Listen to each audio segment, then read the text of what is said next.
A neighbor makes a frightening discovery: the body of a woman no one's heard from in months. The story behind this woman's life is both puzzling and tragic.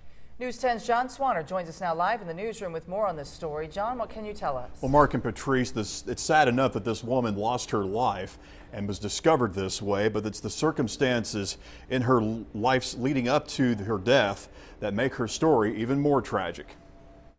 Neighbors found the body of 65-year-old Mary Rimley inside her northern Vigo County home on Wednesday night.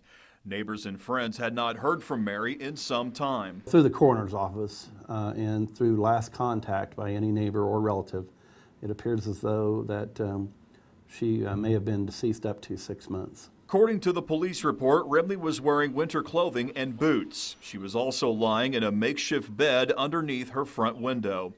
This story continued taking tragic turns as police tried to locate Rimley's next of kin. She was a widow, and her local family had either moved away or passed on, and the closest living relative that we could find was in California. That relative is her biological son, who told detectives he hasn't spoken to his mother in nearly 10 years. In fact, police had to read the obituary of Rimley's deceased husband to learn she even had a son. Police also learned Rimley lived at her home on North Lafayette and also at the Coroner Center. This is a shelter for homeless women.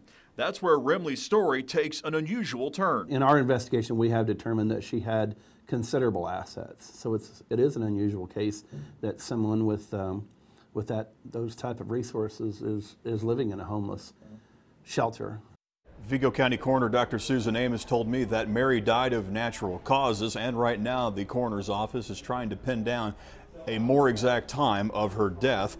Police discovered a calendar in Mary's home where she had been marking off the days, the last day being November 13th. Live in the newsroom, I'm John Swanner, News 10. Mark and Patrice, back to you. Interesting. Thank you very much, John.